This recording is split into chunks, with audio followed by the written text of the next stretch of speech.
Ben Saïd, président de la Commission des Affaires étrangères à la Chambre des représentants. Donc la conférence d'aujourd'hui était sur bien évidemment les relations entre le Maroc et l'Amérique du Sud. Une présentation faite par professeur Benomo qui spécifie généralement ce qui a été fait auparavant, ce qui est fait aujourd'hui et ce qui surtout sera fait demain. Nos remarques par rapport à ce rapport, par rapport à cette étude, étaient principalement axées sur la nécessité de mettre en avant le modèle multilinguistique existant au Maroc et donc la possibilité pour le Maroc d'aller vers des pays qui parlent espagnol par une régionalisation avancée. Et donc faire une recommandation au gouvernement d'accélérer les réformes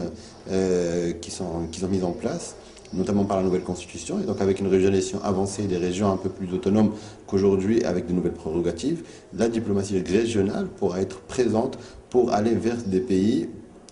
avec lesquels on n'a pas forcément des relations, avec des relations classiques. Et donc, c'est des possibilités, c'est de nouvelles possibilités, parce que des régions comme du nord du Maroc, comme Hoceima, comme Tanger, ou encore des régions du sud du Maroc, où nous avons, au Sahara principalement, où nous avons des citoyens et des citoyennes qui parlent l'espagnol et sont un outil culturel important pour lier le contact avec des pays hispanophones, donc comme le Chili, etc., la Bolivie et d'autres pays d'Amérique du Sud, l'Argentine, etc. Donc c'est une nouvelle approche qu'il faudra peut-être y penser, encourager aussi la diplomatie, la diplomatie populaire, c'est-à-dire la diplomatie axée sur un échange avec les citoyens des pays comme le Chili par exemple. On a tendance à avoir des rapports entre États très importants,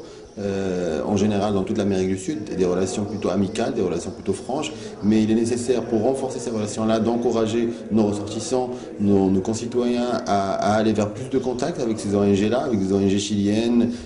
brésiliennes, argentines, etc., pour bien évidemment créer un lien, non pas uniquement entre États, mais un lien entre nos concitoyens qui renforcera tout le travail exercé pendant des années par l'État. Le troisième point qui est important, qui a été spécifié par des professeurs, c'est bien évidemment l'intérêt d'approcher des entreprises privées dans ces États-là. Il est clair qu'en plus de l'approche étatique et l'approche populaire, avoir des liens entre peut-être nos entreprises et des entreprises privées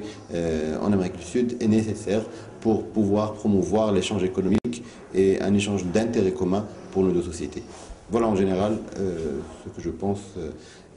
et j'encourage bien sûr ce genre d'initiative et encourage aussi une relation plus profonde entre l'IRS et la Commission des Affaires étrangères sur les différentes questions stratégiques qui intéressent notre pays. Merci.